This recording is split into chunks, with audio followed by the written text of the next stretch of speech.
জীবনের এই পর্যায়ে দাঁড়িয়ে আজ কিছু কথা তোমাদের সাথে শেয়ার করতে চাই, বিশেষ করে তোমার সাথে শেয়ার করতে চাই। আজ কেন জানি না মনে হয় যে মানুষ সব থেকে বেশি আফসোস করে সেটা নিয়ে যেটা তার আয়ত্তে নেই, যেটা তার নিয়ন্ত্রণে নেই, যেটা তার কন্ট্রোলে নেই। মানুষ সব থেকে বেশি কষ্ট পায় সেটা নিয়ে যেটা নিয়ে তার কষ্ট পাওয়া উচিত নয়। মানুষ সব থেকে বেশি হতাশায় ভোগে সেটা নিয়ে যেটা তার কন্ট্রোলেই নেই। আর সব থেকে মজার বিষয়, এগুলো আমাদের অজান্তে হয় না, আমরা প্রত্যেকেই জানি। আমরা জেনে শুনে কেন জানি না সমস্ত কিছু করতে ভালোবাসি, কেন জানি না এটার মধ্যেই আনন্দ খুঁজতে গিয়ে নিজেই নিজেকে কষ্ট দিয়ে থাকি। আচ্ছা, তোমার কি মনে হয়, মানুষ এটা জানে না যে সে তার অতীতে কখনো ফিরে যেতে পারবে না? মানুষ কি এটা জানে না যে ভবিষ্যতে চাইলেও এগিয়ে যাওয়া যায় না? মানুষ কি এটা জানে না? আমরা কি এটা জানি না? তুমি কি এটা জানো না? প্রশ্ন করেছো নিজেকে প্রশ্ন করে দেখো। মানুষ সব থেকে বেশি আফসোস করে কি তার বর্তমান অবস্থান নিয়ে, তার বর্তমানকে নিয়ে, নাকি সেগুলোকে নিয়ে যেগুলো তার জীবনে হয়ে এসেছে, যেগুলো সে অতীতে করে এসেছে? আর যদি সেগুলো সে অতীতে করে এসে থাকে, যদি সেগুলো তার জীবনে হয়ে গিয়ে থাকে, তাহলে সেগুলো কি অতীত নয়?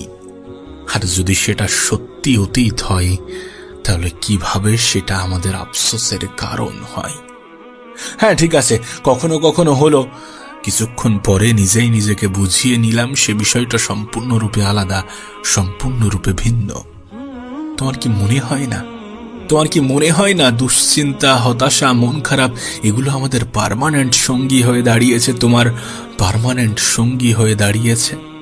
হ্যাঁ, কারণ আমরা নেগেটিভিটিকে প্রশ্রয় দিই, আমরা নেগেটিভ চিন্তা করি, আমরা নেগেটিভ চিন্তা করতে অভ্যস্ত। এটা মিলিয়ে নিও, নিজের জীবনের সাথে মিলিয়ে নিও যে তুমি যদি নেগেটিভ চিন্তা করো তাহলে তোমার সাথে নেগেটিভ কিছুই ঘটবে, আর যদি পজিটিভ ধারণা রাখো তাহলে পজিটিভ কিছুই ঘটবে।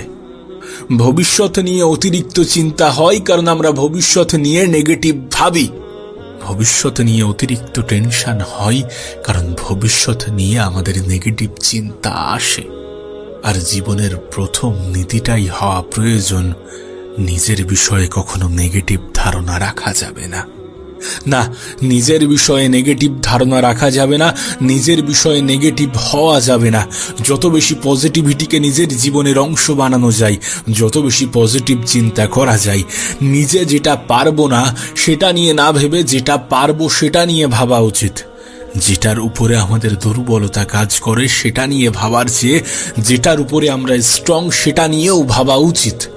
আমাদের সাথে কত কিছু খারাপ হতে পারে, এটা যেমন ভাবছো তার সাথে এটাও ভাবা উচিত যে ভালো কিছুও হতে পারে। আমরা এটা ভাবি না। পজিটিভ চিন্তা একজন মানুষের জীবনে কতটা প্রভাব ফেলে, কতটা পরিবর্তন আনে, কতটা সুন্দর করে একজন মানুষের জীবনকে, আমরা এই খবর রাখি না বলেই আমরা পজিটিভ চিন্তা করি না। তুমি কি এটা জানো? একজন মানুষের চিন্তা ভাবনার উপরে নির্ভর করে তার কাছে পৃথিবীটা কেমন। হ্যাঁ, তোমার চিন্তা ভাবনার উপরে নির্ভর করছে তোমার কাছে পৃথিবীটা কেমন। তুমি পৃথিবী নিয়ে কেমন ভাবো সেটার উপরে নির্ভর করছে পৃথিবীটা তোমার কাছে কেমন হবে। যদি নেগেটিভ ভাবো তাহলে নেগেটিভ কিছুই হবে, যদি পজিটিভ ধারণা রাখো তাহলে পজিটিভ কিছুই হবে। তুমি কেমন ভাবে ভাবছো, তুমি কোনটা ভাবছো সেটা বেশি গুরুত্বপূর্ণ, এবং সেটা শুধুমাত্র পৃথিবীর ক্ষেত্রে নয়, তোমার জীবনের ক্ষেত্রে, তোমার নিজের ক্ষেত্রে। মানুষ নেগেটিভিটি দ্বারা এতটা আবৃত হয়ে যায় যে পজিটিভ ধারণা রাখতেই ভুলে যায়, পজিটিভ চিন্তা করার অভ্যাসটাই পরিবর্তন করে ফেলায়। তাই জীবনের প্রথম উসুলটাই হওয়া উচিত পজিটিভিটি, জীবনের প্রথম নীতিটাই হওয়া উচিত পজিটিভিটি, পজিটিভ চিন্তা ভাবনা, পজিটিভ ধারণা। নাম্বার 2, অন্যের সাথে তুলনা যত কম করা যায়, নিজেকে এই ভিড়ের অংশ হওয়া থেকে যত দূরে রাখা যায়। এই পৃথিবীতে বেশিরভাগ মানুষ দুঃখী কেন জানো? কারণ আমরা তুলনা করি অন্যদের সাথে, অন্যদের অবস্থানের সাথে নিজেদের অবস্থানকে আমরা তুলনা করি অন্যদেরকে দেখে, বাইরে থেকে দেখে। আমরা তুলনা করি নিজেদের দুর্বলতাগুলোর সাথে অন্যদের সবল পয়েন্টগুলোকে। হ্যাঁ, আমরা তুলনা করি মানুষ যেটা দেখাতে চাই সেটার সাথে। আমরা বাইরে থেকেই দেখে ভেবে নিই যে মানুষ অনেক ভালো আছে, সুখে আছে, আমি কেন নই? আমার জীবনে কেন এত নেগেটিভ কিছু ঘটে, তার জীবনে এত ভালো কেন ঘটছে? এই সমস্ত চিন্তা ভাবনা আমাদেরকে কষ্ট দেয়, আমাদের মন খারাপের সব থেকে বড় কারণ হয়। তুলনা করার অভ্যাসটা ঝেড়ে ফেললে আমরা আগের থেকে অনেক বেশি ভালো থাকব। আমাদের কাছে কেন নেই, তার কাছে তো আছে। আমি কেন পাচ্ছি না? আমার সাথে এত খারাপ কেন ঘটে, তার সাথে তো ভালো কিছুই ঘটছে। উপরওয়ালা কেন আমাদের সাথে এমনটা করে থাকেন? এই সমস্ত দোষারোপ, সৃষ্টিকর্তার প্রতি অভিযোগ, এই সমস্ত কিছু তুলনার কারণেই হয়ে ওঠে, এই সমস্ত কিছু তুলনার কারণেই গড়ে ওঠে। তাই তুলনা করার অভ্যাসটাকে ঝেড়ে ফেলতে হবে, তুলনা করা বন্ধ করতে হবে। আর যদি তুলনা করার ইচ্ছা হয়, যদি তুলনা করার শখ জাগে, তাহলে তাদের সাথে করতে হবে যারা আমাদের থেকে খারাপ পর্যায়ে আছে, যারা সত্যি একটা ভালো জীবন পাওয়ার স্বপ্ন দেখে, যারা তোমার মতো জীবন পাওয়ারই স্বপ্ন দেখে, যেটা তুমি বিশ্বাস করো না। হ্যাঁ, পৃথিবীতে অনেক মানুষ আছে, হাজারো মানুষ আছে, লাখো মানুষ আছে যারা তোমার মতো, হ্যাঁ শুধুমাত্র তোমার মতো সামান্য জীবন, যেটাকে তুমি সামান্য মনে করো, সেই সামান্য জীবন পাওয়ার স্বপ্ন দেখছে, স্বপ্ন দেখে, প্রতিনিয়ত স্বপ্ন দেখে। তাদের সাথে তুলনা করে দেখো, নিজের দুঃখগুলো নিজের কাছ থেকেই আড়াল হয়ে যাবে যদি তাদের অবস্থানের সাথে নিজের অবস্থানকে তুলনা করো। কিন্তু মানুষ সেটা করে না, তুলনা করে তাদের সাথে যারা আমাদের থেকে ভালো পর্যায়ে আছে, বা যারা দেখাতে চায় যে তারা আমাদের থেকে ভালো পর্যায়ে আছে। হ্যাঁ, আমরা শুধুমাত্র কখনো কখনো তুলনা করি যারা আমাদের থেকে খারাপ পর্যায়ে আছে। এই কখনো কখনোটাকে হটিয়ে সর্বক্ষণ তুলনা করতে হবে তাদের সাথে যারা আমাদের থেকে খারাপ পর্যায়ে আছে, না হলে তুলনা করার অভ্যাসটাই ঝেড়ে ফেলতে হবে। যখন তুমি তুলনা করার অভ্যাসটা ঝেড়ে ফেলবে, তখন তোমার মধ্যে একটা অনুভূতি জাগবে, যে অনুভূতি তোমাকে বলবে যে তুমি তোমার মতো। আর এটাই বাস্তব, এটাই সত্য যে তুমি তোমার মতো। এ বিষয়ে বিন্দুমাত্র সন্দেহ নেই। আর আমি তো তোমার কাছে অনুরোধ করব যে তুমি তোমার মতোই থাকার চেষ্টা করো, তুমি তোমার মতোই হওয়ার চেষ্টা করো। অন্যের মতো হতে গিয়ে অন্যের ইচ্ছা অনুযায়ী নিজেকে পরিবর্তন করতে যেও না।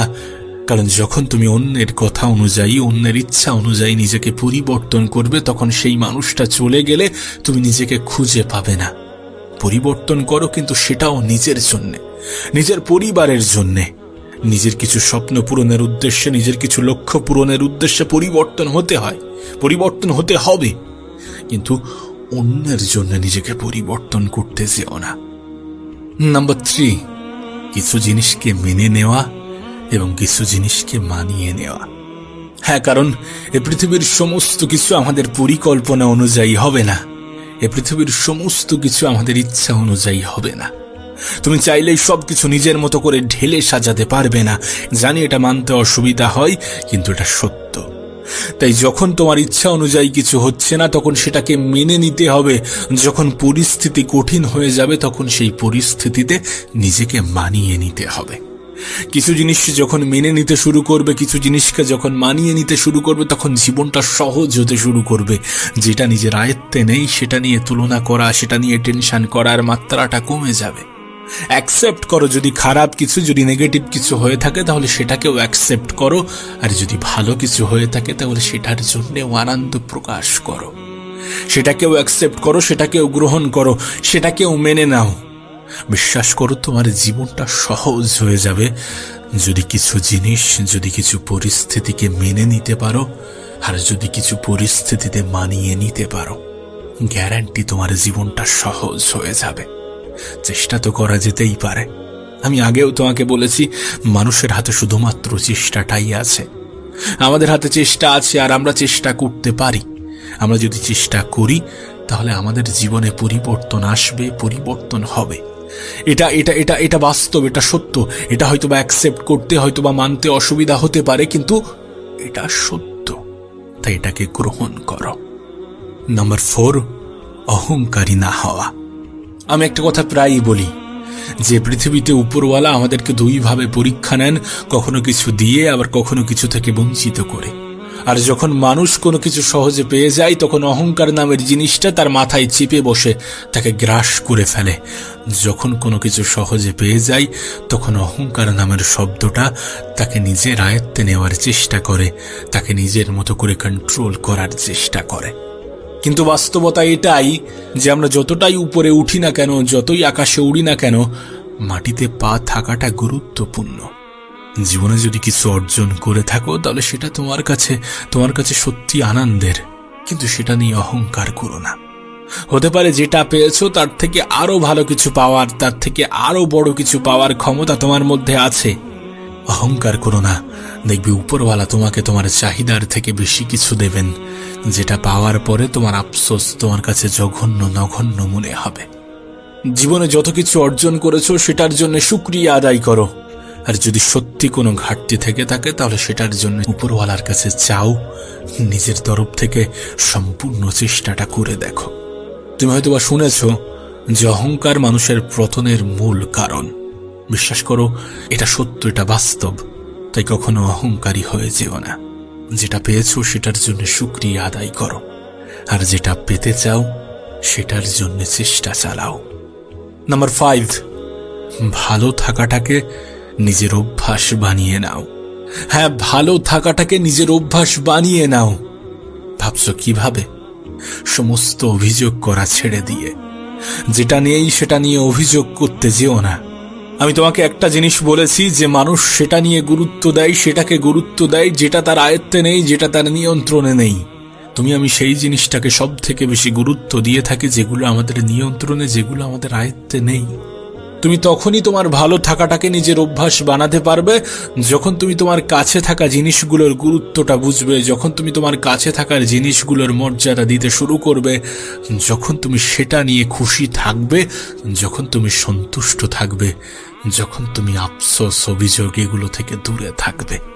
মনে রেখো, কিছু কিছু অপূর্ণতা জীবনে বেঁচে থাকার অনুপ্রেরণা যোগায়। কিছু কিছু অপূর্ণতা এটা দেখাই যে আরো ভালো কিছু, আরো বড় কিছু আসতে চলেছে।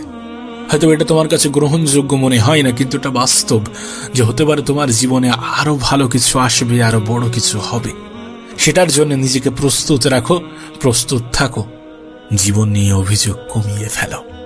আবারও বলছি, যদি ভালো থাকতে চাও তাহলে ভালো থাকাটাকে নিজের অভ্যাস বানাতে হবে। নেগেটিভ চিন্তা থেকে দূরে থাকার মাধ্যমে পজিটিভিটিকে নিজের জীবনের অংশ বানাতে হবে। নিজের তরফ থেকে চেষ্টা করতে হবে রেজাল্টের দিকে অতিরিক্ত গুরুত্ব না দিয়ে। নিজের তরফ থেকে চেষ্টা করতে হবে ভালো থাকাটাকে নিজের অভ্যাস বানিয়ে। আর ভালো থাকার অভ্যাসটা তখনই গড়ে উঠবে যখন তোমার কাছে থাকা জিনিসগুলোকে তুমি গুরুত্ব দিতে শুরু করবে।